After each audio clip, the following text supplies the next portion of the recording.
Good evening, ladies and gentlemen. This is our City of Isle of Palms, if you don't know where you are. We're having a public hearing tonight at 6:30 in council chambers. Press and public have been duly notified. We have two ordinances we're considering for second reading. Public hearing will be heard on Ordinance 2011-1, an ordinance amending Title V Planning and Development, Chapter 4 Zoning, Article 7 Signs, and the Isle of Palms Code of Ordinances provide for regulations pertaining to sandwich board signs. And we're also going to be dealing with Ordinance 2011-02, an ordinance amending Title V Planning and Development, Chapter 4 Zoning 1 Articles, General Provisions, Section 5-4-20. Communication Tower Antenna Regulations, City of Isle of Palms Code of Ordinances to provide an exception and certain additional requirements for communication towers and antenna modified or constructed for public safety use by governmental agencies. So with that introduction, I'm going to ask Douglas to come forward, give us a brief background, and then we'll open it for public input. Thank you, Mayor. The first amendment, as you mentioned, deals with the sign ordinance, and as you all will remember, I believe it was in the winter of the last year, you had a commercial business owner come to you and express his interest in having the sign ordinance amended, and I think his interest was more in lines with having banners, but basically the council referred that business owner to the Planning Commission. He came to the Planning Commission and made a plea for changing the sign ordinance, and that prompted the Planning Commission to take a fairly comprehensive look at the entire ordinance, what is and what isn't allowed. And through that process, I think that they all agreed that the sign ordinance was in fairly good tact and was generally serving the community well. And they did consider specifically banners, and I think that they felt like there was basically ways to achieve what the owner wanted to achieve under the existing sign ordinance without allowing banners. So they continued to recommend that those be left as a prohibited sign, but they are recommending that the council amend the sign to allow sandwich boards. And Ordinance 2011-01 does that to effectively make that change. The city attorney went through the ordinance and saw that sandwich boards hit in a number of different areas. Section 1 deals with exempting the sandwich boards from a permit requirement. Section 2 differentiates sandwich boards from portable signs by adding the definition of a sandwich board. And Section 3 spells out exactly what situations would allow a sandwich board, and those would be for commercial buildings and any of the commercial zoning districts. A business owner would be allowed to have one sandwich board sign. The sandwich board could be no larger than 6 square feet, could be no taller than 40 inches, would need to be removed during non-business hours, and would need to be set back at least 5 feet from all property lines and not obstruct the pedestrian way.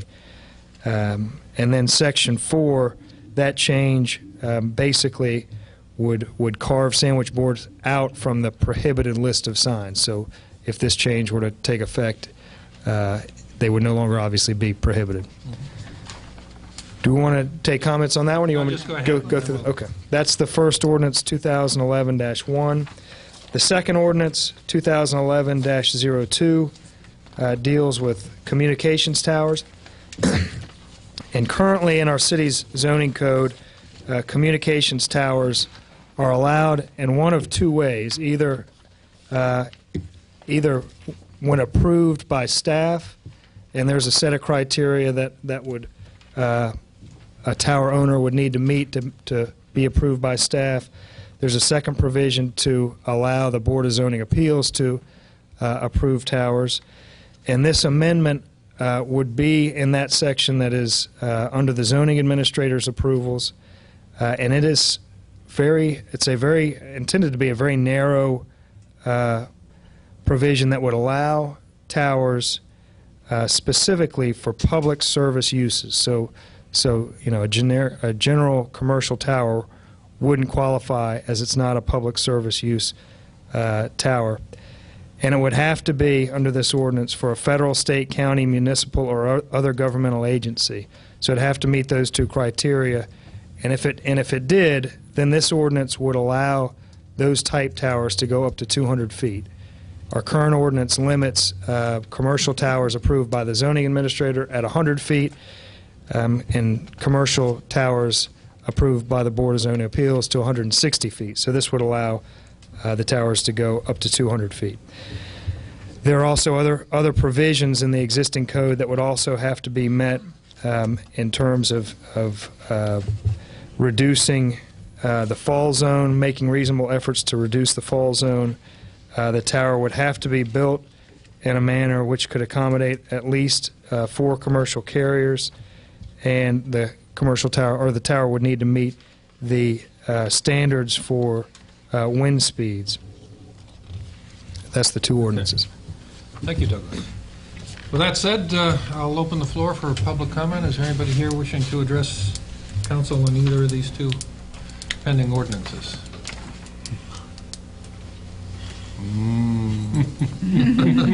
The silence is deafening. Well, I don't see anybody rushing, so thank you. I'm going to close the public hearing.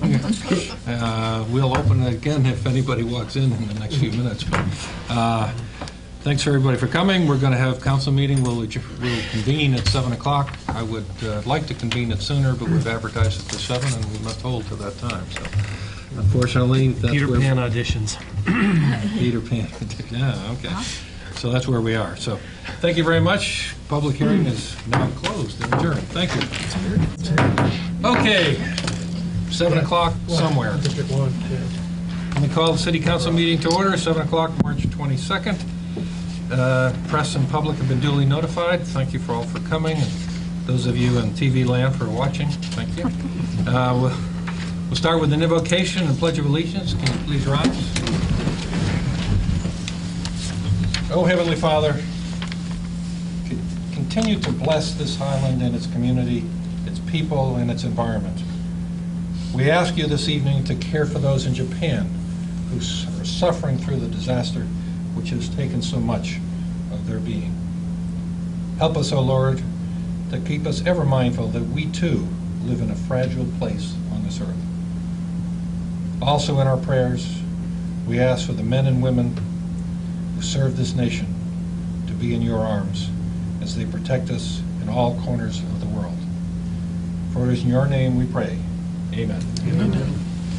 I pledge allegiance to the flag of the United States of America and to the republic for which it stands, one nation, under God, indivisible, with liberty and justice for all. Thank you. Moving on. Tonight, I have the pleasure appointment of administrate the oath for new employees. We have 3 new employees to swear in this evening. Barbara Goodyear, Robert Russell, and Chris Quinn. Can I have a motion? Mr. Mayor, I would move to appoint them as employees of the City of Isle Palm. Motion seconded? Second. All in favor, please say aye. Aye. How do we do, Marie? All right. I'm going to ask each one to step forward one at a time. Barbara, if you could meet me in front with Marie, we'll do the swearing in part.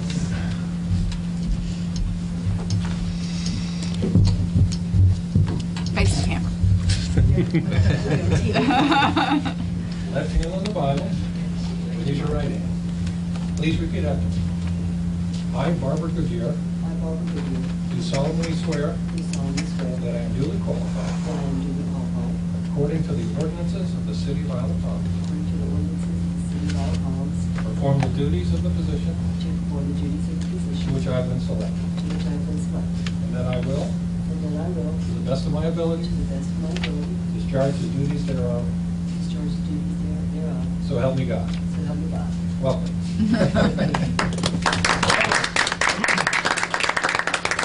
To us from Mount Pleasant, where she's worked as a supervisor in the recreation department. She's also went to school with Sergeant Erickson in Canada. She Great. Is this correct? Did anybody else go to this school? That's all of us. The whole class. Well, welcome on board. You can bring your husband over and say you have 2 grown children. Also bring them over and enjoy the island. Thank you. Welcome on board. Thank you. This is not. Okay, Robert Russell.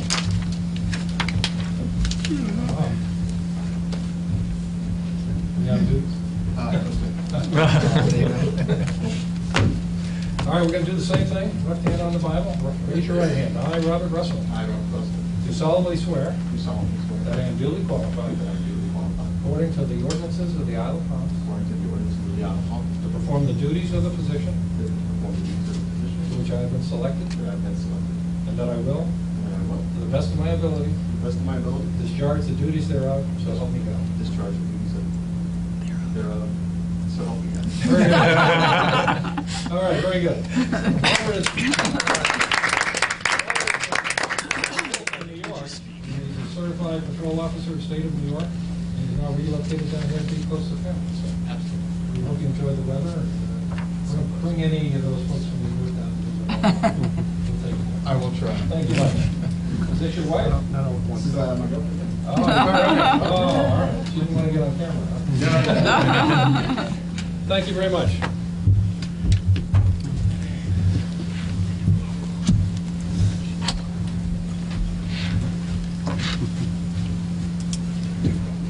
We didn't do a roll call. All right, we'll do roll. All right, they're reminding me I didn't do the roll call.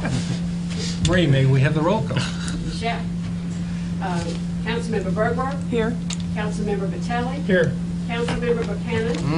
Councilmember Duffy. Here. Councilmember Walkus. Here. Councilmember Keeney. Here.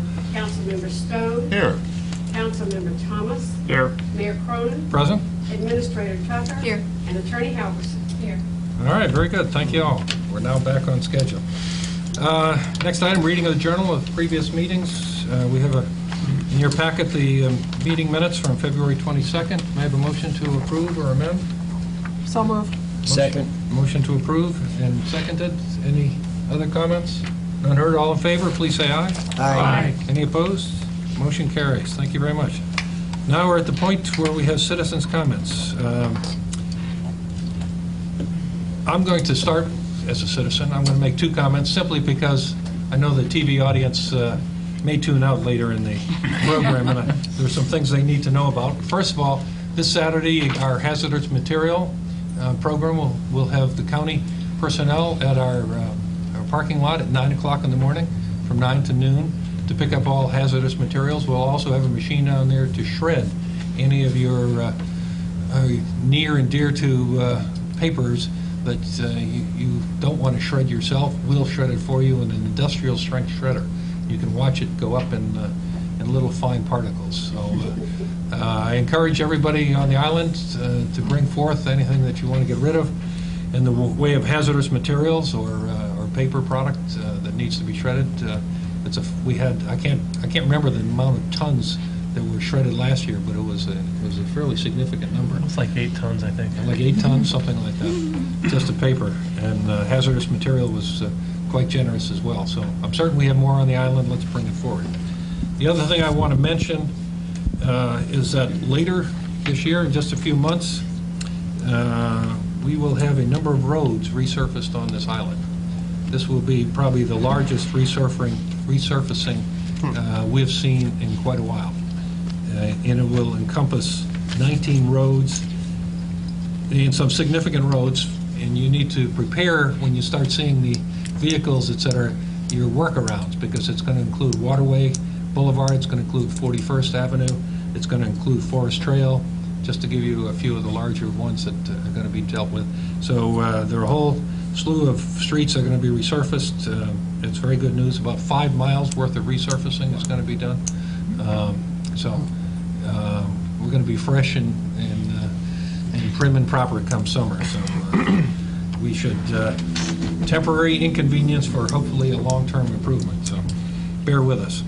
So citizens' comments. Arnold, let's have you step forward, and then we'll have Brian. Thank you, Mr. Mayor. comment briefly on two things. One is the 52nd Avenue Drainage Project. The residents have submitted letters in support of that project, and I thank Council for moving ahead with that and just would urge that it be done as quickly as possible.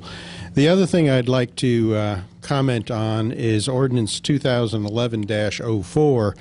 I had suggested a change to Section 7-4-5, subsection A, that I see was not incorporated into the ordinance, and I'd just like to enter my plea for a reconsideration of the suggested change. 745- or subsection A says, no person or entity shall install or use an alarm system within the city without first applying for and receiving an alarm permit in accordance with the provisions of this chapter. Each system and each location shall require a permit. The alarm user shall be responsible for obtaining permit and ensuing full compliance with this section.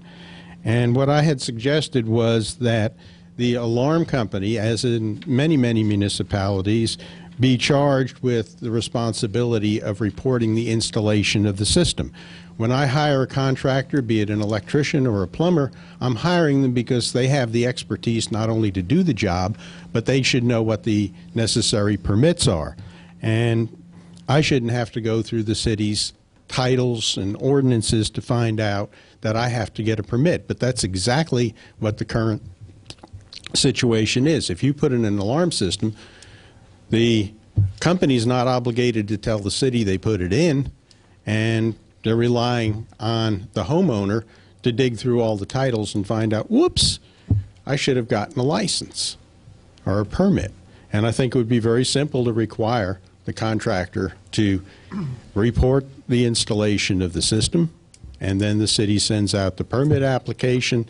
The resident or owner of the business simply fills it out within the allotted time, sends in the money, and the deed is done. But I was quite surprised. It doesn't affect me now anymore. I had the unfortunate mistake of getting a ticket for $150, which was dismissed, but I never thought I would have to go through codes and ordinances to find out that I needed that. And if you simply require the contractor to report it, I think it solves the problem for those to come. Thank you.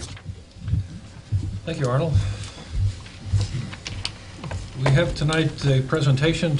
Brian Berrigan is here. He's the manager of our marina, and he's been working hard over not only months, but probably years. That is correct. It has been several years.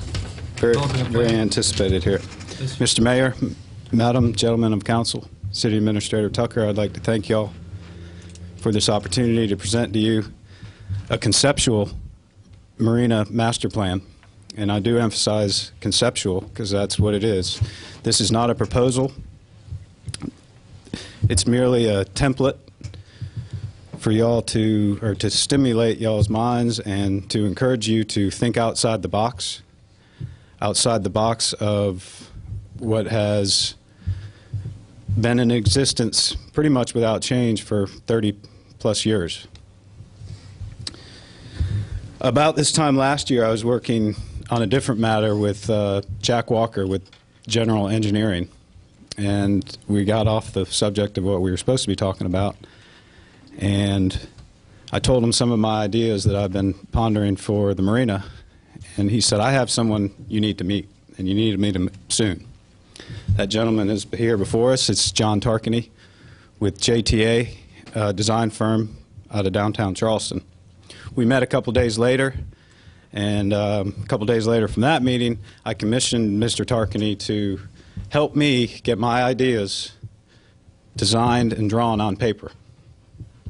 And then I said, you know what, let's start from scratch. Let's pretend that we have this 5.4 acres that the marina sits on and take a blank canvas. You've got roughly 2,000 feet of waterfront and just pretend that it's blank. 3 stipulations. The first, it will always be a public marina and owned by the City of Isle of Palms. Secondly, you must provide access to the City of Isle of Palms residents and to visitors alike. And third, I want it, when built out, to be a lead project And what I mean by that is leadership in energy and environmental design. I wanted it to be a model, a national model, for environmental standards and innovation. From that, Mr. Tarkany, yes, that's a big challenge. We set a timeline, and we had a couple charrettes, which I didn't know what that was, but they were focus groups. And we gathered some island residents, some marina professionals, and some folks that just, frankly, don't even know what a boat is, just to get all kinds of different perspectives. We had a couple formal meetings, and then we had several informal meetings. And through several months of design, John came up with a sketch.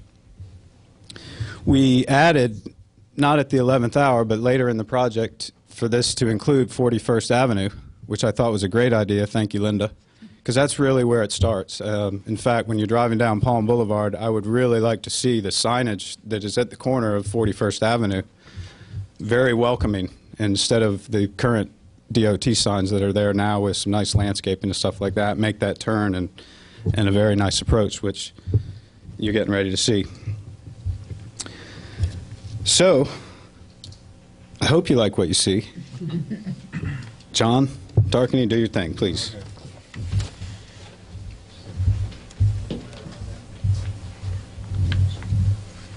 Thank you, everyone. It's really a privilege to be here.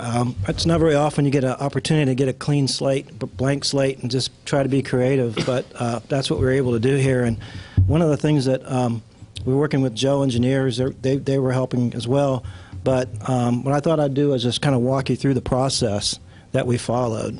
If you want to begin with the first slide, Brian. One of the things we did was we had these charrettes, and one of the things that Brian was very good at was getting a great cross-section of people. If you've ever been in one of these brainstorming sessions, Linda was in one of them, a couple of them, we just basically, it's a very democratic approach. We find out what are the worries, what are the concerns, what are the opportunities, and let's put them all together. And one of the first things we try to do then, out of that process, is to say, what are our design principles? I'll try to talk and not get too far from the mic and look, but basically, what it is basically it's a diamond in the rough. It's kind of like if you're thinking about a hotel that you go to and you think of the back of a house where they do the deliveries, you know, they take out the trash and they do a lot of utilitarian tasks. It sort of has that feel. I mean, that you have the beach, which is great. You have this great community, but you have this place that really is kind of transient. It's busy sometimes. It's not busy other times. It's just not very attractive.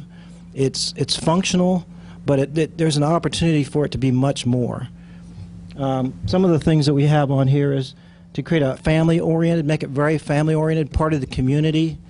And also, one of the things is we wanted to make it be an example of how a marina could be done and do it in a sustainable way. And once we go ahead to the next slide. So from that, we do a design program, and this is where we put all our wish list of all the things that we could do there.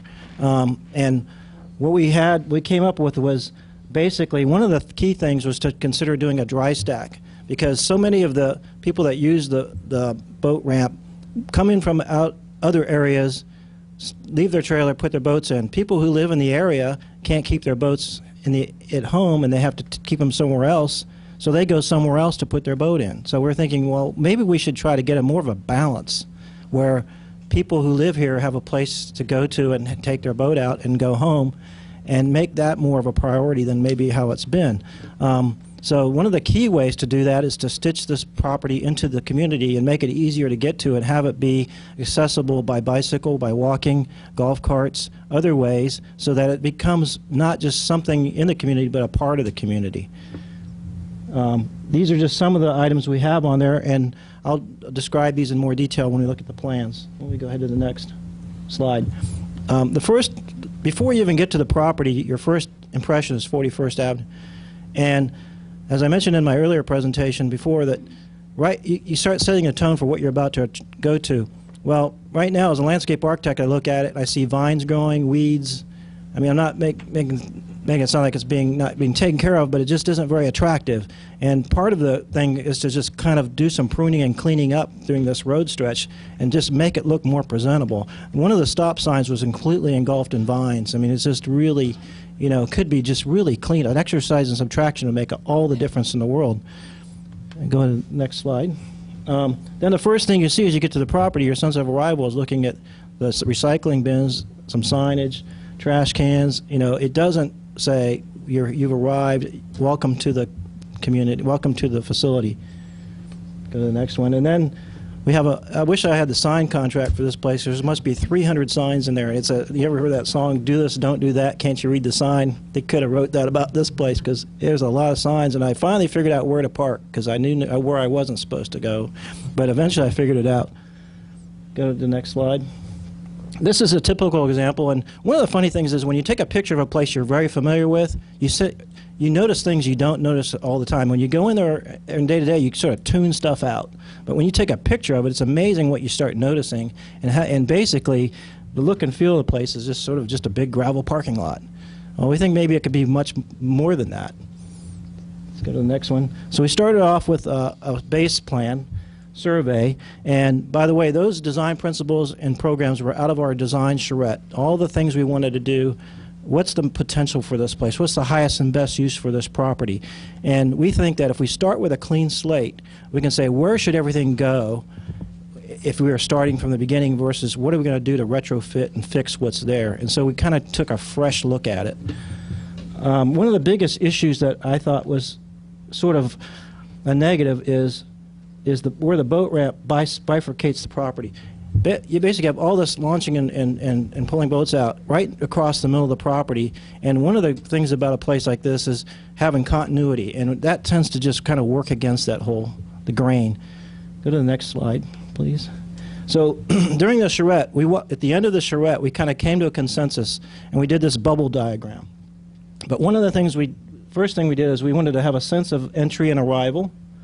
And the next thing we realized was, what's the most important spot? We always call it the money spot on a piece of property. There's a place on a piece of every property that's the best spot. And we felt like that spot was this corner right here.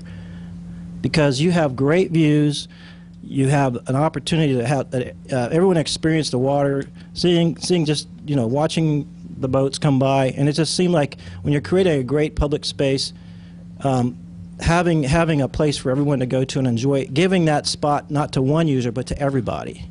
That was what makes a great property. And then we said if we had a dry stack, it would free up, and we move the ramp closer to here. We kind of create a boating zone here, which frees up this area for other uses. And we just started putting on our wish list, dreaming.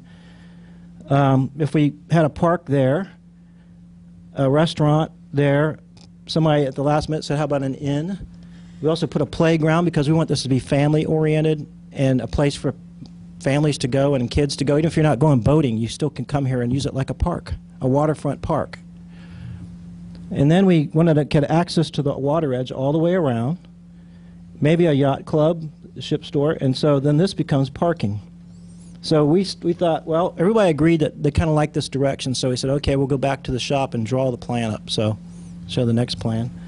This is what we created from that. We have the dry stack here, and we show this area here being a nice entrance with a nice sign, some landscaping, palm trees, very low-key sustainable plants that are native, like dwarf palms and native grasses.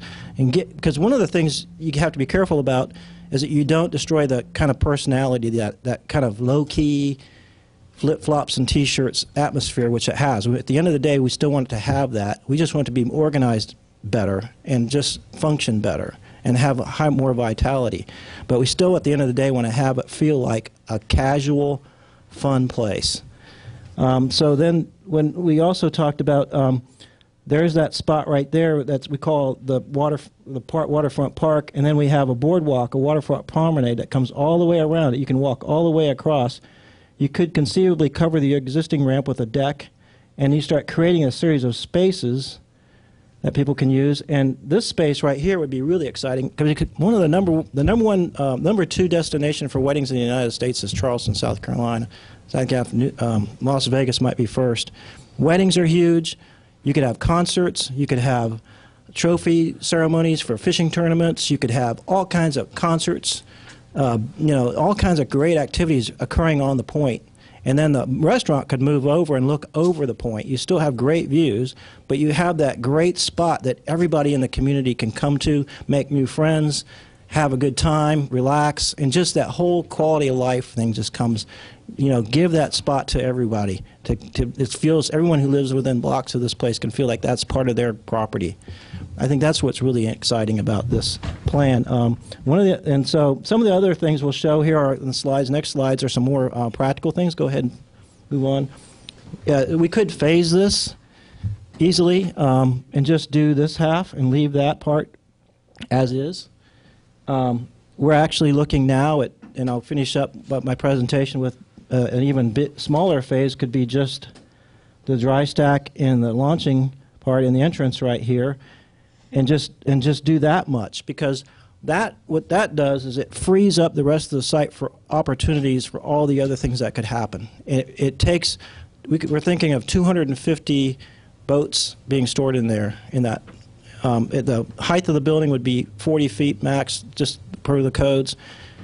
And I have a slide of an image that later on I'll show you of what this building might look like. And what that does is that is the catalyst for making the rest of the opportunities for this place to be really something special. Go ahead to the next one, please, Brian. So when we put it all together with 41st Avenue, and we kind of thinking the whole thing together, there's an opportunity to also do some subtle landscaping here, more palm trees, native grasses, sustainable plants. There's an area with a moat next to it that's kind of, not really great. A ditch. I was trying to think of a nicer word for it. It does have some interesting grasses and stuff growing in it, but anyway, we were just thinking is that roadway could be nicer with just taking out the weeds and vines, adding a few simple plants that don't need irrigation. And then, so by the time you get to the entrance and you go, wow, I've arrived, you have this nice, welcoming sense of arrival, and you want to feel good about being there, and you want to go there as a park and a destination for the community. Okay, go ahead, next one. Some of the things that we talked about is, Brian mentioned earlier about LEED, is some of the things we can do is with storm drainage is right now everything kind of runs off, and there's some internal drainage, but there's an opportunity to collect rainwater and keep it on site and let it perk into the ground through these are bioswales. Go to the next one, please. And there is a parking lot with pervious pavement, and also stormwater trapped there. Instead of piping it and running it off with riprap and all that other stuff, you could actually store some of that on site. Now, some of the there's going to have to be some engineering and calculations done to figure out exactly what that is, but these are just some of the examples of how it can be done. And go to the next one, please. Another thing we might be able to do is if we have this rooftop on this dry stack, we could collect the rainwater off of it. We could store rainwater off of the buildings, other buildings, and use it to wash boats. Use it instead of paying for water. We could just use the water. It always amazes me how much time we spend getting the water to run off and leave our site, and then we spend a bunch of money to bring water back in. When maybe we could use some of that water that we get already on the property. This is very common in LEED design. Go to the next. And while we're up there on the roof, we could also put solar panels up there and run some of the power, get some of this off the grid, reduce the electric bill. Technology on this is improving all the time. Go to the next one. This is from Google's headquarters in Seattle. They have solar panel charging stations for electric cars and golf carts. I mean, if you had people coming, imagine you were coming over and you want to take your boat out. Call Brian up, have the boat in the water, iced up, full of whatever beverages you have and food, and you pull in there in your golf cart, you plug it in, you go out on your boat, it's charging while you're gone. You enjoy your day on the boat, you come back in, they take it out, you go back, cart gets brought up, you take your boatload of fish that you caught and take it home, fry it up, and life is simple. You don't spend any money on gas. And it just seems like there's an opportunity to do some really cool things here. So the next slide, please. Yes, this is just an example of another thing we could do on, like, if we had another building like a yacht club or a hotel, you could do a green roof. they're becoming more and more prominent. And go to the next one, please. And one day we were talking about what this building should look like, and I've seen some dry stacks that are just boats with no building. There's one in West Ashley. You just see these boats up in the sky, and you go, what in the world is going on here? Then other times you'll see the big gray giant whale buildings that are, you know, stand out like a sore thumb. And we were at Rue de Jean, and we looked at the tourist station there downtown on John Street, and we're thinking, what if we had sort of an open-air lattice, dark-colored building that allowed airflow, had a nice roof on it to collect the rain and shade, but have it be dark and somewhat transparent, sort of a hybrid between the two. Have it meet the height and width restrictions that we need to have, and maybe have a nice, actually attractive. It doesn't have to be a totally utilitarian-looking building. It could actually be a nice, attractive. This is, I think, an attractive way to get a large volume and not make it look so large. I think that's pretty much the last slide, but I think that one of the things that we wanted to do is we're thinking is the initial goal is the dry stack. It frees up the site, gives it much more, all these potential things could happen if that happens. And then, you know, the ultimate goal is to bring this great place back to the town and make it be part of the community, a great place in the community, a destination for families and people to enjoy and improve the quality of life. And it's already great already, but we can always make it better. So I think that's sort of in a nutshell, you know, what we have, and I'm open to any questions if you have any. John and Brian made this presentation to the Real Property Committee, and they thought it was worthy of being aired before council. I mean, there's obviously no decision to be made here. It is quite informative, and it is quite creative for a 5-acre site to dream of that much being on that site. Well, it's a lot, and maybe not everything can go on it, but those are. If you do it in phases, I mean, you know, that's probably the only way, you know, economically that it makes any sense. But it's really quite creative, and I'm glad we had the opportunity. Anybody have any questions for them while they're here before we move on? Here we go. Okay. It's nice stuff. Thank you. Thank you. You have on the table over here, this is a mock-up, is that, I haven't seen that. Is that the marina in cardboard form? Yes, that's a study model we had. It shows most of the existing conditions, but it was very helpful when we had our charrettes and meetings to, you know, you can look at pictures and things, but when you have a model like that, sometimes thinking 3D, it really helped to kind of us to trigger some new ideas and things. But Very good. thanks. Thank you very much. Thank you. Very informative.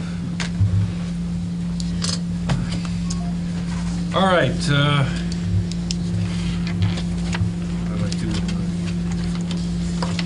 in the interest of time of others being precious, I'd like to entertain a motion to move item 10 on our agenda up to the present moment, if I could. Second. Motion and seconded, okay. All in favor, please say aye. Aye. What we have just done, and I think the ladies in the back will appreciate this, is we've moved the proclamation up to present time. So I'm going to ask the city administrator to please read the proclamation we're considering. A proclamation honoring American Red Cross Month.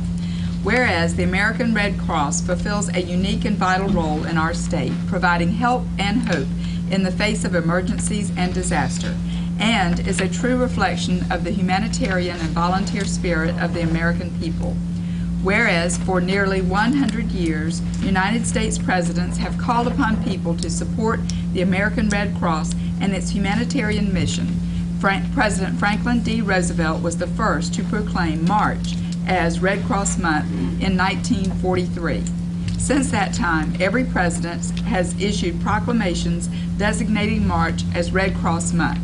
Whereas the Red Cross has been helping people for 130 years, responding to disasters and assisting members of the military, teaching life-saving skills, and serving as one of the largest blood suppliers in the United States. Whereas nationally, the Red Cross responds to an average of nearly 200 disasters every day. The organization provides a round-the-clock link between those in the military and their families and supplies blood and blood products to approximately 3,000 hospitals and transfusion centers across the country.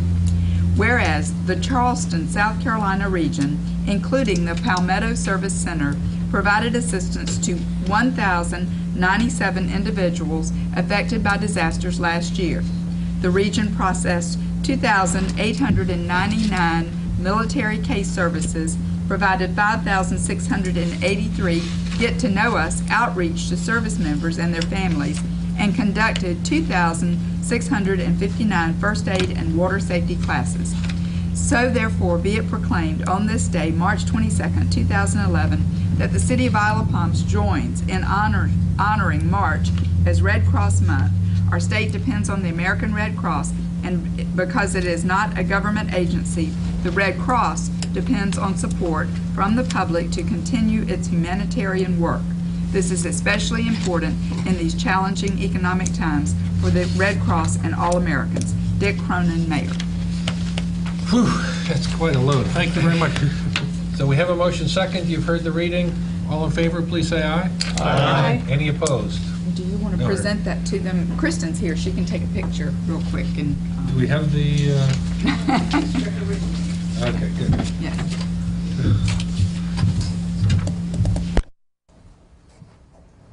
Thanks for coming by this evening.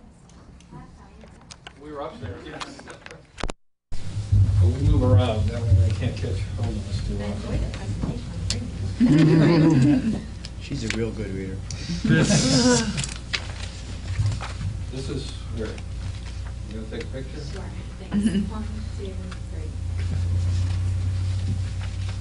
Oh. And one for Kristen over here. Oh,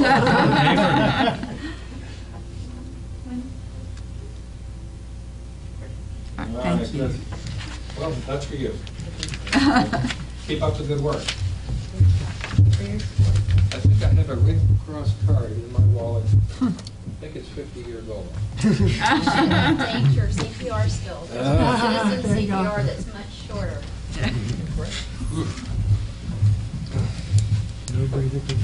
Thank you, Mayor. Very good. Let's move on. We're back on item 5, report of standing committees. I'll report on the Ways and Means. We met on March 15th at 5:45. All parties were present. We heard from our city treasurer, general fund. At this point in the year, through February, we should be 2/3 of the year through, 67% for those who can't do the math. Our general fund revenues are at 65%. More importantly, our overall expenditures are at 57%, so we continue to beat our expenditures into the ground and hold the expenses down. So I want to thank Linda and the entire staff for continuing their diligence and keeping us prudent in all the matters that are important to us from an expenditure standpoint. It's not an easy task, and we, the council, and I'm certain the citizens of the island appreciate all that work. All the departments were at or below their budgets, et cetera. We have $769,000 at BB&T and a little over $2 million in the LGIP, simply because we have a slightly higher interest rate, but still not a very high interest rate. And when questioned, our treasurer did indicate that she feels that our revenues from property taxes will be on or ahead of budget for the year, which is good news. And we have distributed to everybody in council a tabulation of our current debt obligations, so we can study that over the coming month, and we'll be dealing with that at our next meeting. Our municipal accommodations tax, when we start talking about tourism, our municipal tax is 20% ahead of budget, continuing the trend that's been going on all year. Our Charleston County funds that they pass back to us, having collected on the island, they, at the meeting, we reported that the county was taking under consideration to return to the historical level of returning to the communities, ourselves included, 20% of what they collect. I can report that that has been concluded by the county, and in fact, we have received a check already. It is in the bank, and the check was for $153,000, which is very good news, and it's returned us to the level we were at a couple of years ago with the county. So kudos to Linda and everybody else. The beach communities beat on the county en masse.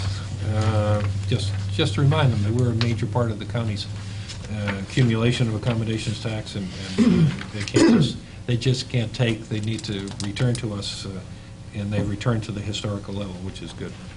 Hospitality tax has been collected from 25 payers on the island, and we're 12% over our prior year performance, so that also was very good.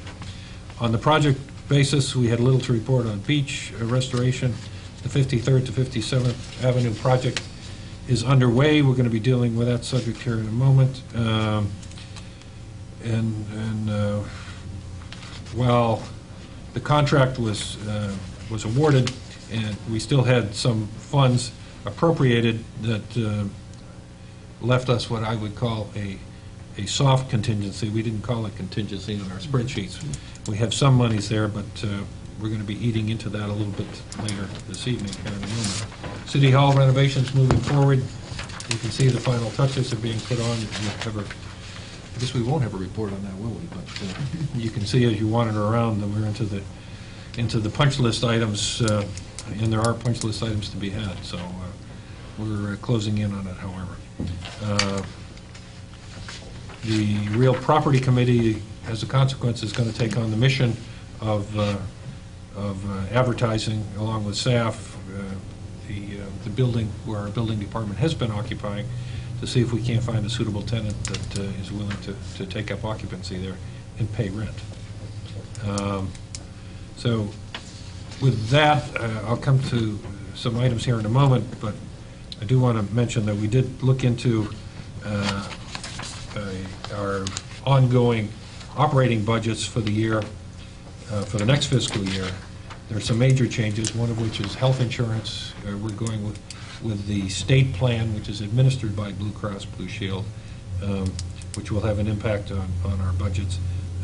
We built into the pro forma budgets that we're dealing with now a 3% increase for merit performance, wage and salaries. Our vehicle fuel consumption has been budgeted at first pass at $4 a gallon. I'm not sure if that's too risky, but we'll deal with that one also. But we've taken long-term disability out of our budgets because that's covered under the health plan that we will enter into with the state. We went through a whole bunch of other budgeting items and suggestions that the staff is looking into in detail and will report back. We are going to have, at the conclusion of our next Ways and Means meeting on April 19th, we're going to have our annual all-night session, if you will, on budget workshop, where we can get to looking at both revenues, operating expenses, and capital expenses to see if we can't match all of those things up so that we can present to the citizens of the island a well-thought-out budget proposal and tax proposal for the year. So, in that light, I would like to, we did consider and passed a couple of motions. So the first one would be the award of a contract to Smith Turf and Irrigation in the amount of $11,270.32 for a Workman DX ball field groomer for the rec department. I'll make that in the motion. Second. Motion and seconded. Any discussion on the groomer? All in favor, please say aye. Aye. Any opposed? None heard? Motion carries. Second item is award of contract to Carolina Sports Surfacing, Inc. in the amount of $16,000 for resurfacing of the tennis courts and basketball courts. I'll make that in the form of a motion. Second. Motion and seconded. It was questioned, and we did confirm from Norma Jean that there was a second bidder, I can't remember, 17.9 on that project also. Any discussion on that? Mr. Mayor, just a quick comment. These are budgeted items. That's correct. Correct. These are budgeted items. In fact, they're under budget, so that's very good. Thank you very much. All in favor, please say aye. Aye. Any opposed? None heard. The next item is award of contract to Transworld Electrical Contractors in the amount of $2,750 to install a power source for the EMS vehicles at the Public Safety Building. motion and seconded. The funds will be coming from the project. That project's funds is still open. This will allow the EMS to power up their vehicle, and in hopes that they'll be over here more often and have a power source that's suitable, and we can work around with our vehicles as well. So, any discussion? All in favor, please say aye. Aye. Any opposed? None heard. Now, moving on. We discussed, and we now have before us a couple of change orders. This has to do with Edie's construction. This has to do with the 57th to 53rd Avenue drainage project. What we're going to be considering tonight is the award and change in the contract of $14,464.12. That's an increase of $10,000 from what we considered at Ways and Means. I'm going to make the motion, and hopefully we have a second, and then we can discuss why we're at this point. So I'll make a motion to award $14,464. Second. Motion and second. Okay. Mr. Mayor, Let's discuss. Go ahead, I Brian, would please. first of all like to at least subcategorize these into change order 1 and 2. Okay. So change order 1 is a hardware replacement. We had to move from concrete pipe to iron pipe because of the certain conditions that we all know about from last week's Ways and Means. And the second one for $10,000 is that there's a force main that was not on the as-built that engineering was going by, that now has to be relocated out of the first junction box that we're trying to put in place. And that's the $10,000, and I'd like to have that identified as change order number 2 for $10,000. Okay.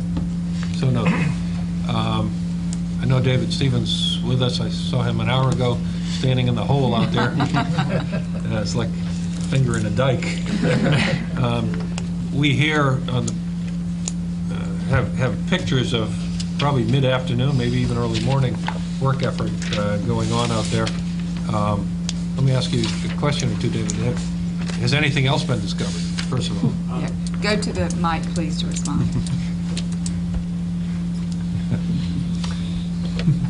You're gonna have to say, as of this time. It's going to couch in engineering terms. I'm David Stevens, project engineer for the drainage project. No, there's nothing that we hadn't found anything else. This should be it. The force main, since it was not turned over, we had to work off design plans. It was shown over here. The actual David, let me stop and make sure everybody understands what not turned over means. What that means is the force main that they discovered in the incorrect location was a force main that had not been turned over by the developer yet to the Isle of Palms Water and Sewer Commission, because there's some issues that have caused unacceptance. And since it's not owned by a public utility, the locates cannot find it. There are no as-built or anything else on it. So we used the design drawings on it. And the design drawings are here. The actual location is here. So what we're having to do is basically we cut it here and we cut it here so we can get our box and these pipes in. We're going to relocate these water lines here. We're raising those up. This is already it's already got a 45 here, and we're going to bring the force main around it. There's no feasible alternative to doing it. It's just that simple. I wish we could have found it earlier. As you know, when I came to y'all earlier this week, these are the conduits we were talking about, which we couldn't find until we excavated the pedestrian path out. Here, we couldn't find this until we started digging down in the hole at a later date. And you can see the difference in depths. You know, here we're standing at grade. Here, he's totally below ground. So it is a pretty deep cut we have to do. And we had to go ahead and basically let them go with it because we can't have this hole open. Right. I mean, yeah, it is what it is. May I add one more comment? Please, As part of the process, there is some critical issues, and that's why it's so important that we approve this, is that we have water supply to Wild Dunes that is now being only supplied by their tank, and has basically a 3-day supply, and so our contractor has that window to get this job completed and get the water main back up. And we plan to have the water main back up Thursday. is the goal. We have, and I wanted to pass these out, we have installed the pipes underneath the ductile iron pipes. They're in, and so they'll start, those are the ductile iron pipes. You're going to build a box up around that? Yes. Okay. And then we're going to reload the force main. First thing in the morning, we'll be working on the pipe by tomorrow afternoon. The water pipe to get it back up and running and tied back in. That's our goal right now. And hopefully, we'll have the whole field Friday for the weekend. Will not be landscaped or anything, but hopefully. Y'all don't expect payments. The orange fence is still going to be there. But we're going to try. We're trying to have the whole field because I think it's really dangerous in the location with all the people we have today. And that's our goal, to try to get that out of the way by the end of the week, if possible. It may be Monday, but our goal is to try to get it cleaned up. Well, thank the team for working as diligently as you are. I mean, you're obviously there working Thank you. into overtime hours, and this is a critical project right in the junction there. It needs to be done. So, okay, any other questions, concerns? All in favor, please say aye. Aye. Any opposed? None heard. Thank you. Thank you. Go home and get some rest. You're going to be on the site early in the morning, I suspect. Jason's tomorrow. Thanks. Last item on Ways and Means is the approval of up to $5,000 of municipal accommodations tax to support the transportation and counting services related to the beachfront parking meters. I'll make that in the form of a motion. Second. Motion and seconded. This is to relieve our personnel from having to transport and count all of the funds that we collect at our parking meters, which will, in this coming year, exceed $200,000. Hopefully, it's closer to $250,000, if my recollection is right, budgeting-wise. That's a lot of funds, and so now we're seeking an outside service to transport that, to count it and transport it to the banking, and there'll be a bonded service and one that we can feel comfortable with. So, relieve our personnel from having to do that work. So, I'll make that as a motion. Do I have a second? Motion and seconded. Any further discussion? This is for the entire season? This will be for the season, just 1 year. Okay, all in favor, please say aye. Aye. Any opposed? None heard. Thank you. And as I indicated earlier, Ways and Means will meet again on April the 19th at 5:45, and we'll follow it with a workshop. We'll probably bring lunch or have lunch brought in, or dinner, or whatever you want to call it, light sandwiches or whatever. So, Public Safety, please report. Thank you, Mr. Mayor. Public Safety Committee met Wednesday, March 2nd. All members were in attendance. Under old business, we discussed the 3rd Avenue intersection. Police chief was looking into new signage for that, and kind of no parking from here to corner type signs that have been installed in some other locations in the island.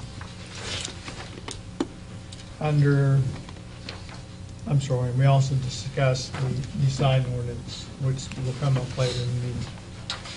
Under new business, we discussed the power source for EMS vehicles, which we have taken care of under Ways and Means.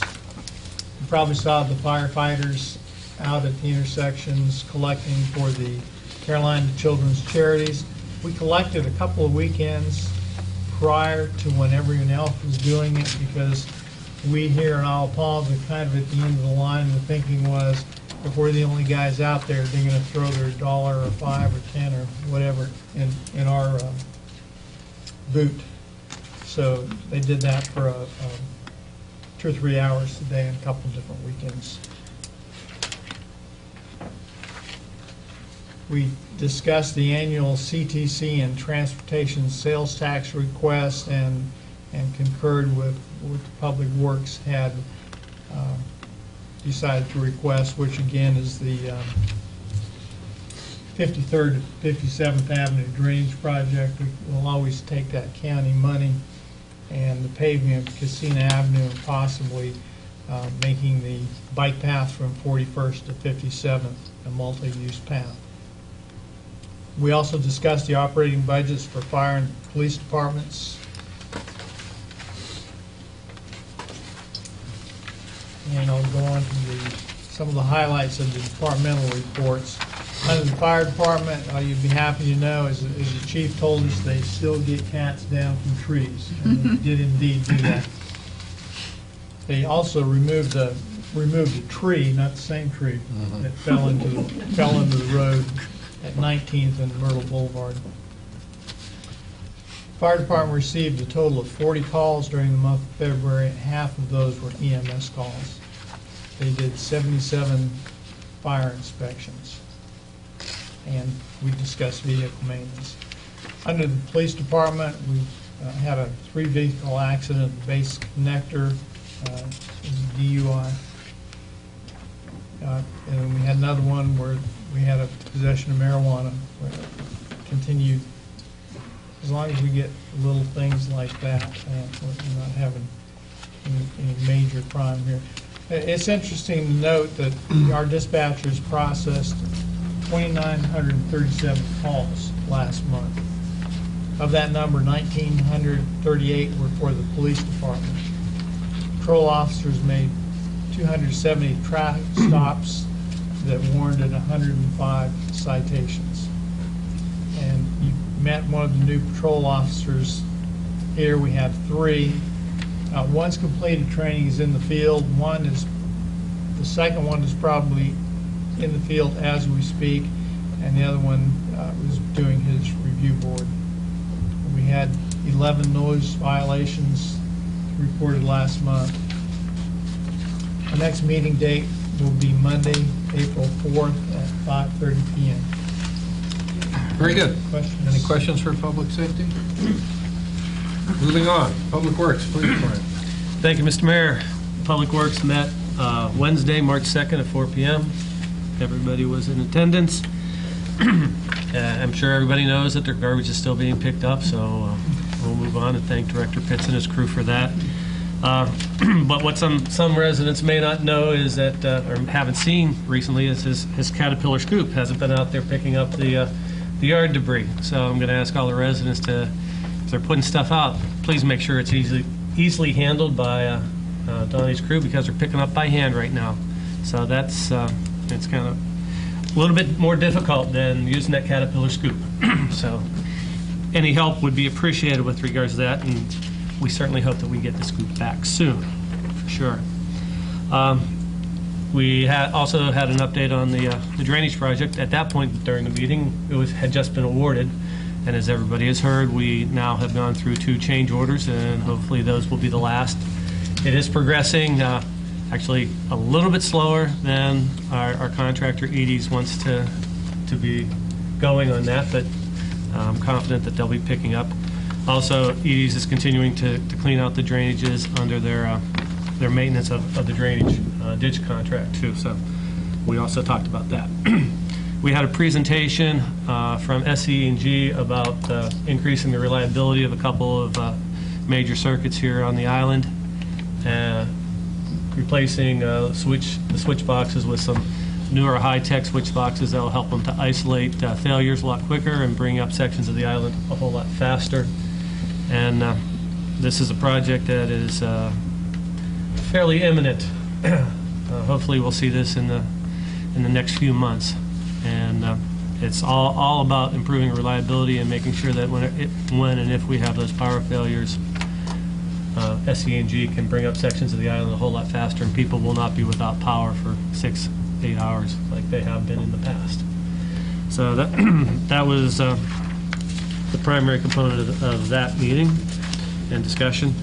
And of course, we did discuss the CTC needs.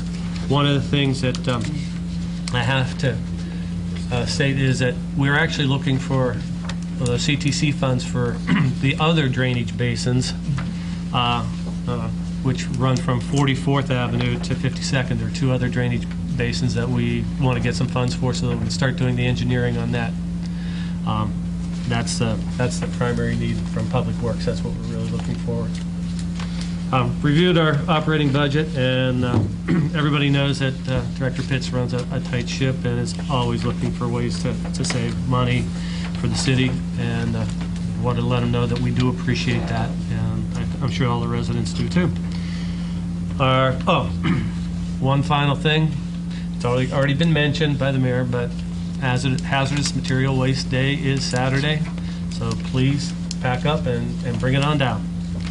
Our next meeting is scheduled for Thursday, April 7th at 4 p.m. Very good, thank you. Any questions for Public Works? Very good. Let's move on to the Recreation Committee. The Recreation Committee met March 1st, and all members were present.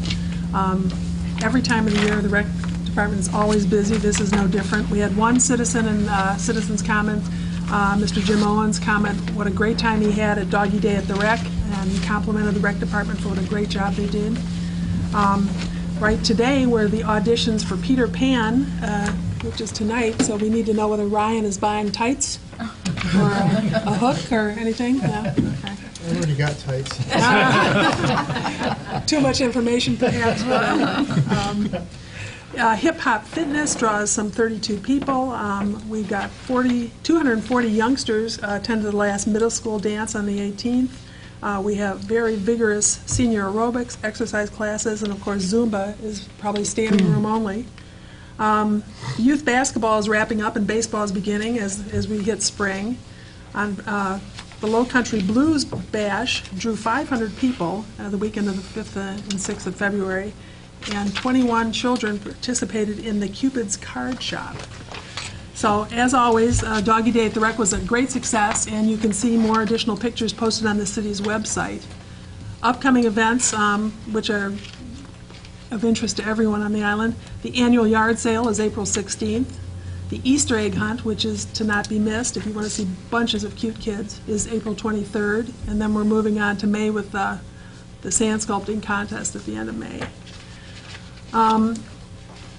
One thing the Administrator Tucker suggested the Rec Department emphasize early registration for Camp Sunshine for the residents, so please call the Rec Center if you want to get your kids signed up for that. We don't want any island parents missing the deadline for registration.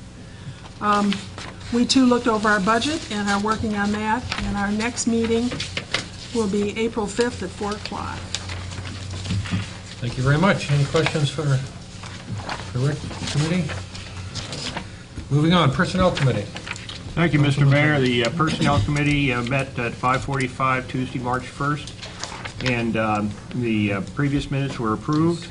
In attendance were Councilman Battelli and Pining and Chair Thomas, Administrator Dusban, and City Clerk Copley. Councilman Battelli moved to approve the minutes of regular meeting, and they were approved unanimously. Citizens' comments, none, and old business, none. New business, we reviewed the FY 211 and 212 operating budgets for general government and the building department. I can go through those numbers, but they're printed here, I think. It's good enough. As we went on, Councilman Pining wanted to know why we subscribed to the Post and Courier. Assistant Desband explained that the city maintains a scrapbook of printed material for the residents and staff to follow notifications, bids, and other data. Councilman Pining questioned the cost of the weekly cleaning of City Hall has $9,000. At the end of the discussion, Councilman Pining suggested the city would do well to get the pricing from other cleaning companies, and the city administrator will obtain those numbers and go out for quotes. We then reviewed the operating budget for the general government, and it has a decrease of 0.8%. The present, as presented, the judicial and legal operating budget has an increase of 1%. The operating budget for the building department has an increase of 2.9%.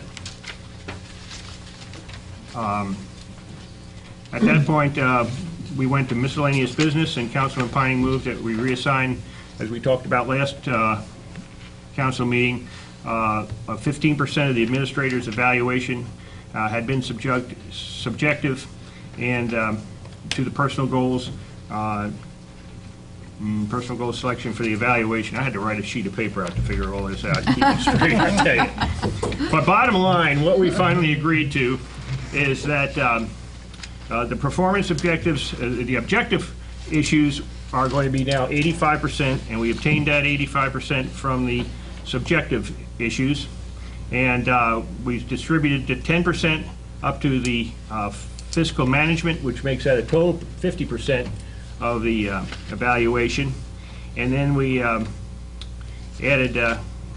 10% to delegation, 15%, and the total then came out to personal goal, we added personal goal 5%, which brought that to 10%, and the objective then, the objective area is 85%. We obtained that 15% from the subjective part. Get all that straight? Fingers never left your hand. Okay. And I don't know, when is our next meeting? I didn't get that down. April 13th. April 13th at April 5:45. 13th? Okay. Well, I'm sorry, then we went to I'm getting all mixed up here. We went to an executive session to present the appraisal to the city manager, and I would like to say that it was very nice, so she should be smiling, and we're all smiling. Thank you. At that point, we then came back into regular session. There were no issues voted on or anything that took place during the executive session. And like I said, the next meeting is Wednesday, April 13th at 5:45 p.m. Okay.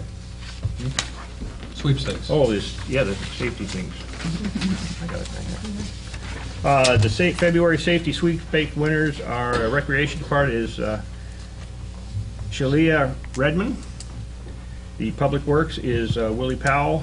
Fire department, David Michelezzi. And the police department, Gary Erickson. Very good. Any questions for personnel? Okay, moving ahead. Real Property Committee, please. Thank you, Mr. Mayor. Real Property met on March 3rd at 8:30 a.m. All members were present with the exception of Mr. Cronin, who is on holiday. Anyway, on the meeting, we discussed, we have citizens' comments. We had John Waters speak about the ad hoc committee from the farmers market. And the committee came forward and after their study and due diligence decided to recommend that the city not move forward with a plan to do that, mainly because of the costs associated with that and having support from a year-round population because of our seasonal business.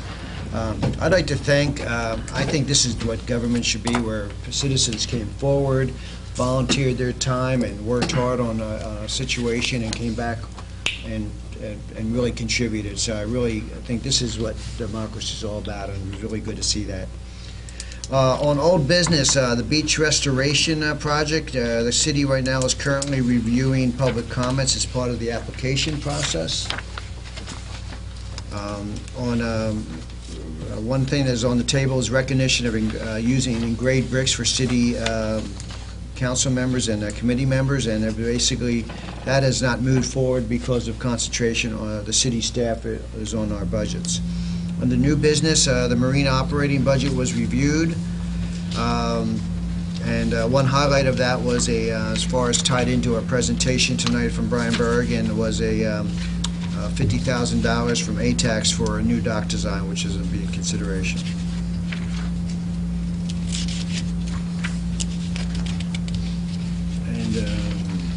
Under miscellaneous business, we've had requests as far as putting landscaping and trees on Sea Oats fence at 41st. This is private property, so we really can't move forward as far as doing that. Also, there was a request as far as decorating the medium in front of the church, and it was felt by Chief Buchanan that this would be a challenge as far as visual for that turn right there, so it was decided not to move with it. Councilman Stone has been approached by several residents about a no-wake zone running from the connector all the way to the other end of the island. And he's suggested he's going to ask Senator Kempson for their support.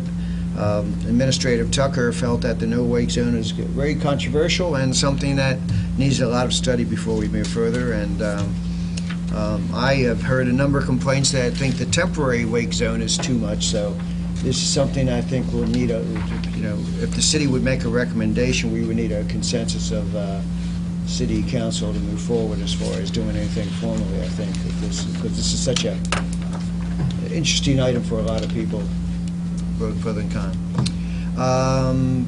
And actually, I don't have my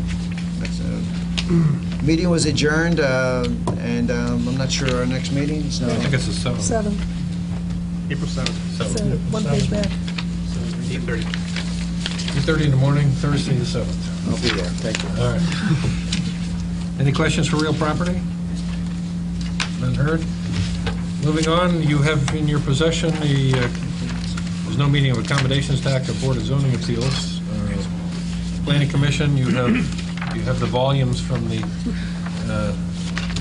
hearing that the forum that they had, where we received all the input from citizens. They are, of course, taking that up and considering further what to do with parking on the island, and they have presented nothing to us at this point.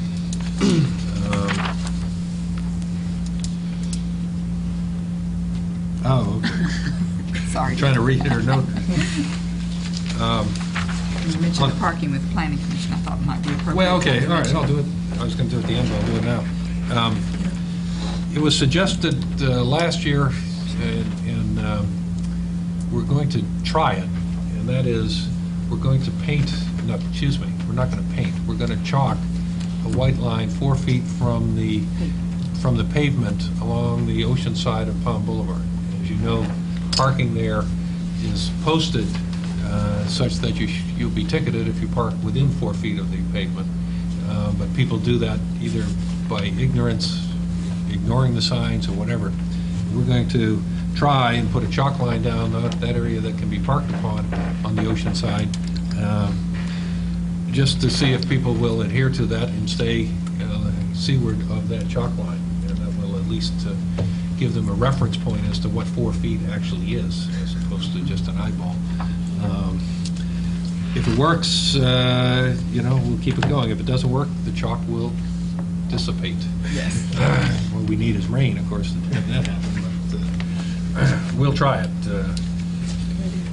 You may recall last year somebody came forward with that suggestion, and I've liked it all along. So we're going to try it anyhow. So, okay, that'll be put out there shortly. So when you see it, don't be surprised. And the state has already accepted that as, I won't say they approved it, they accepted that as something we can do on our own without their involvement. Dealing with bills already in your possession. Before you, we have ordinance 2011-1, an ordinance amending Title V Planning and Development, Chapter 4 zoning. This is for second reading, and this has to do with sandwich boards. Can I have a motion for second reading and to waive the reading of the ordinance? So moved. All right. We have before you, for second reading, ordinance dealing with the sandwich boards. The critical nature, of course, we've reviewed at the public hearing. Any discussion on this? Barb? Yeah, I have a real concern. I think we have an unintended consequence in this ordinance as written. The two shopping centers on either side as you come down off the bridge and take a left, or where the red and white is, and on the other side of the street, their property line goes up to Palm Boulevard at some point, and therefore approximately 18 businesses could be putting signs up along Palm from the connector going towards the church. I think that's a safety issue. I think it's something that was not intended by the Planning Commission. I'd like to see us send this back to them and have them correct that situation, because as it stands, the thought of 16, 18 signs on Palm as we come onto the island is unacceptable. Having traffic slow down to look at those signs, to read them, is unacceptable. So your intention is not to proceed with second Right. reading, but to defer this back to the Planning Commission It for is. consideration of that item. If she made that in a motion, I'll second it. It's a motion. Motion. We have a second to defer this from second reading, defer it, and submit it back to the Planning Commission. Any discussion on that motion? I guess I'd like some clarification. not that anybody's got the answer, but what are you thinking would be the answer? That's why I'd like to send it back to Planning Commission. I know there's been talk of so many feet from the front of the business, so I think it's just confusing because we have different situations. The situation on Front Beach is one thing, it's a sidewalk, but the situation over there is a frontage along the road, so that's why I think the Planning Commission needs to look at it. Don't they have to be 5 feet from the property line? From the property line. Well, the property line is not the front door of the building, let's say at the Red and White. The property line is up on Palm. Whoever owns the property. I mean, most of these people are renters. They're not owning the property in the first place. I mean, you could put two signs out in front of your business, for example, on Palm. As it stands. Yeah.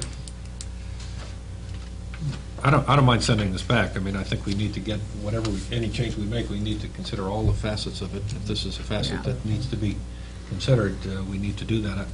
I would also like to ask the businesses in the community that feel that they would like to use sandwich boards in their business to come forward either to members of council or members of the Planning Commission to just make their feelings known, because while we've had this come forward, well, quite a few months ago now, really there has been no chatter within the business community that I've stumbled across that indicates that they're interested in proceeding with sandwich boards. So if this is not really something that the community, the commercial community, the business community wants for their business, then, you know, speak up now, and we don't have to. Mr. Mayor, Please. I think the idea of sandwich boards, it wasn't brought up from the business. It wasn't brought up from the idea of the businesses. I meant this idea misses the whole objective of what the request was. That came forward to the Planning Commission. This is something totally different and different of what the request was to that. I think this was just a bone to say that something got done. And I appreciate their work, but this like I said, this is not what the request was going into the Planning Commission.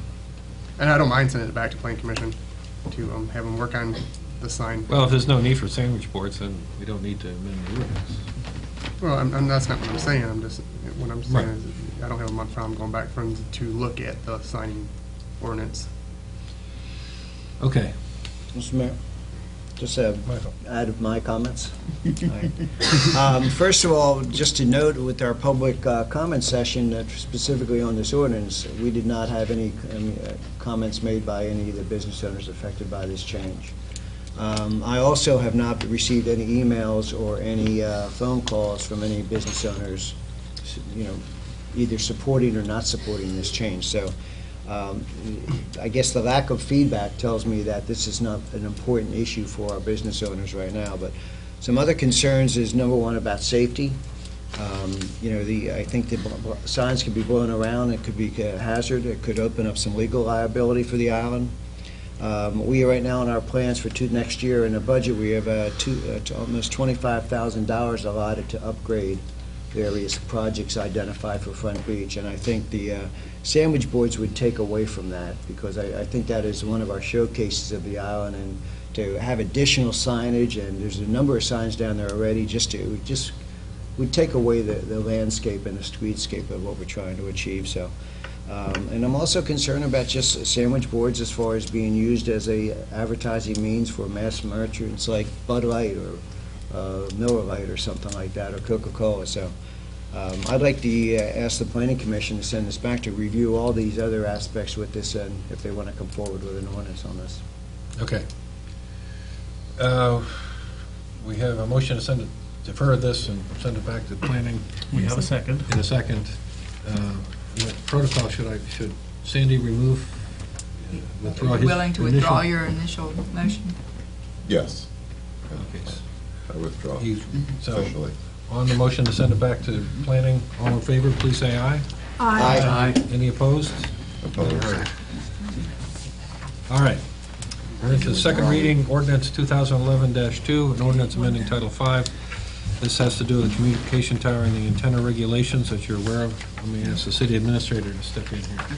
Mr. Mayor, members of council, I would like to respectfully request that you all make a motion to defer action on second reading on this ordinance to give the staff and the city attorney an opportunity to take another look at this. There were some suggestions for some changes that came out of the Planning Commission meeting, and we have had some dialogue as a staff since that time, and so we would respectfully like to have a little bit more time before we come forward with an ordinance that we think will work for the purpose that was intended by council. So moved. Second. Motion and seconded. Is that quick? Okay. You know, this is something that we want to get right. We're only going to get one shot at it, so let's make sure we take the time to do it right.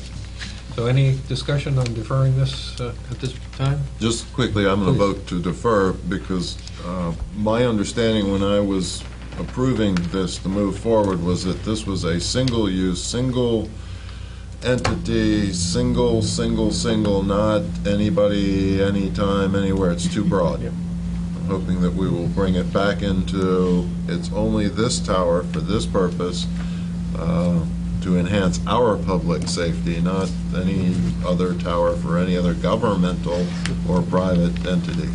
Enough said. We're going to get as close to that as we can. Okay. All right. No other discussion? All in favor of deferring? Please say aye. Aye. Any opposed? None heard. Moving on to 2011-3, an ordinance from Public Works. This has to do with trash collection, and in particular, an ordinance prohibiting the use of plastic bags for disposal of certain waste items. Can I have I'll make a motion to proceed with second reading. Can I have a second? Second. And defer the reading of the ordinance. Oh, yes, thank you. So moved. Motion. Second. This ordinance, of course, mirrors what the county's doing, and that we will no longer be able to use plastic bags. They will not take that in the landfill, so we'll not be willing to collect it in that regard. So people will be having to just put it out there in paper bags or leave it unsecured, I guess. Right. And one point Please. that it is for yard debris. Oh, yes, only yard debris. Oh, please. This is only yard debris. Not household debris. I did it the last time, so that's why I'm saying it. Okay. Please. Mr. Mayor, I'm in support of this. I think it's something that, moving forward and with this, it needs to happen. However, I'd like to know how it's going to be sent out to, how people are going to be notified. People have been using plastic bags for yard waste for generations on the Isle of Palms.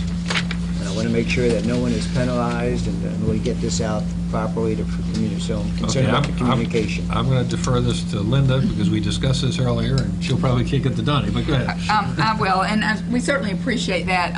Director Pitts has a plan for how he will implement this in a phased fashion, so I'm going to ask him to come up very quickly. And just to clarify, the county absolutely stops accepting as of July 1. Our ordinance goes into effect if you move forward with second reading tonight. And to clarify, I meant waive the reading, not defer the reading. Oh, yes. There are going to be two options. You can put it in a container. That's a Rubbermaid or any kind of container, and Public Works will pick it up, dump it into a packer situation so that it's not blown out on the connector as it travels. The other option, of course, is the paper bags. The implementation will be, if I see, Public Works Director sees a mass amount, then there's going to be a transition period where I'll have bags on the side of the packers. We'll cut the plastic bags open, dump them, get the people, the residents used to the information getting out there. Then I'll probably use a deterrent as time passes on. We see plastic bags out there, the same house 3 or 4 times consecutively. I'll try to do it on a case-by-case basis. And that's after they've been full. Right. So there will be a transition period even after July 1st. I'm not going to have my residents out there with bags left on the street, is the bottom line. Right. We have two, as I say, we have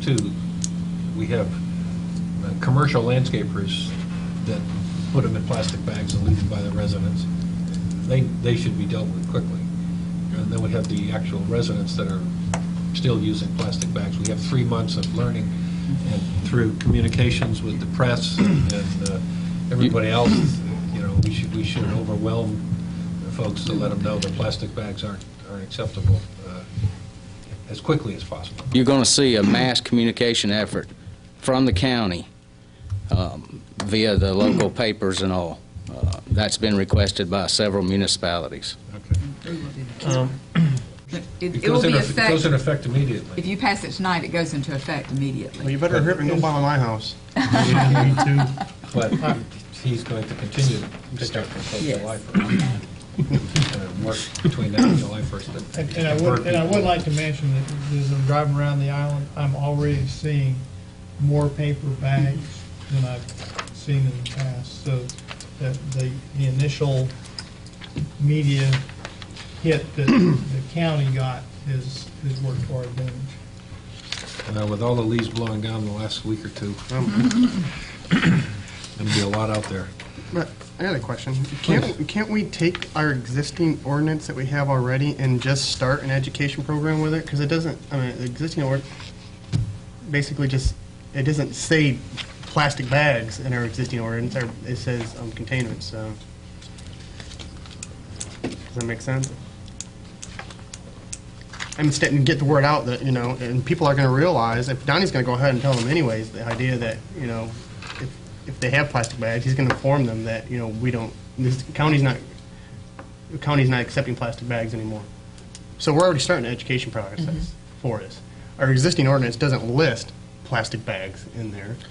It doesn't prohibit them, though. Right. And It doesn't matter, but if we're going to start the education, I mean, we don't have to have it, we don't have to create another layer of government on top of, to limit plastic bags. I mean, we already have a program in place. All we have to do is let people know, you know what, the county's not doing it anymore. It's just more government on top of government. We have no way to prevent them from putting it out there in plastic bags. We do. We don't pick it up. We would have an obligation to pick it up. Yeah. So, I mean, if we're going to go through and inform them that the idea that, you know, it's, I don't know, it just seems like it's just more minutia. So, I mean, I think the ordinance that we have already works. It's just we're going to have to go through and just, but, you know. The county doesn't pick up on the island. We pick up. Right. So I think that's why we need to, I mean, so More if of the county that. says it, Right. I think we just need to, I don't think this is another layer of government. I think it's just a detail. We're dotting the i's and crossing the t's. And adding words. Yeah, hey. It's all done. Okay, any further discussion? All in favor of the amendment to the ordinance, please say aye. Aye. Any opposed? No. One no. Thank you. Moving on, reading 2011-4. This is, I can't remember if this is first reading or second reading. This is second. Second reading again, okay, I've lost track. Again, for second reading, alarm system, provide new definition, regulations, and penalties. I'll make that in the form of a motion for second reading. Waiving To waive reading. Second. Second. Any discussion? Please. I'd like to make a motion that we send this back to Public Safety for further review. I think Arnold Curran made some very interesting and significant remarks for that. We probably need to give this more study before we advance this for a vote. Okay. Yeah, I agree. I think it also, I mean, the ordinance may be fine, but I think we need to make an addition. I think as a homeowner, I expect my contractor to go to he's got a city permit, he's got a license, I expect him to go get it. And to have that not be the case, I think is something that's missing. The motion has been withdrawn. The motion on the table is to defer this to Public Safety Committee for further action. Was it seconded? Seconded. Any further discussion? Just one quick comment. When you sell a home, it's the residents that's responsible. In other words, you're transferring ownership of an alarm system, so you have to notify the new resident, and that's not the contractor doesn't, it's the new owner. That's what this is intending, is putting the onus on the owner of the property. It can't be a third party. So when you transfer it, you still have to have the owner responsible, would be my only comment to what Dr. Arnold was suggesting. I like his suggestion, the contractor needs to make the owners aware, but I don't know that we can put the onus back on the contractor to register for the owner, which is what I thought I heard him suggesting. Well, I mean, they'll take it up. I think that's worthwhile. All in favor, please say aye. Aye. Any opposed? None heard. Okay, moving on. We've dealt with the Red Cross.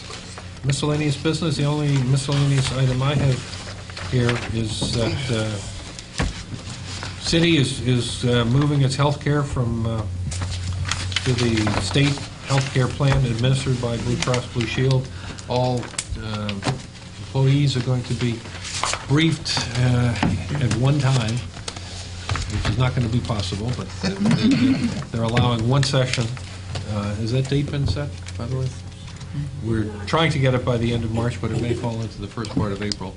We'll communicate with all, I'm encouraging all employees, if they're not there, not able to make it because they're on shift duty or whatever, if their spouse is available, somebody can, anybody can come, anybody on council's involved with the health plan, please come also. More the merrier. The more eyes and hands we have looking at this document that they've provided Marie, it's about 3/4 of an inch thick of the different plans that are offered. And all the nuances underneath are very detailed. So it's important we get it right. It's important we get our employees on a health plan that they're comfortable with and that we're comfortable with. So when that date's known, we'll communicate it to everybody. This is the Blue Cross and Blue Shield, or the state health plan is coming in to do this? Yes. I was going to suggest, is there any chance that we could potentially tape that for employees that can't make it and make it available, or have a CD available for them to review of that session, just so that it's accessible? We can certainly look at that. Yeah. There is going to be a DVD, which is probably very clinical. It is not specific to us. Our Kinds of particular questions needs. that would be asked. But having a recording of it is useful as well. So, a good suggestion. Any other items to be brought forward? None heard? Entertain a motion to adjourn? So moved. Second. Motion seconded. All in favor, please say aye. Everyone's right on it, aren't they? We're out of here. Not as quick as we wanted, Ralph. And we had a presentation to do? Yeah, that's true. Until payroll was upgraded to Marina. Well, that's Oh, just wait, that request is coming.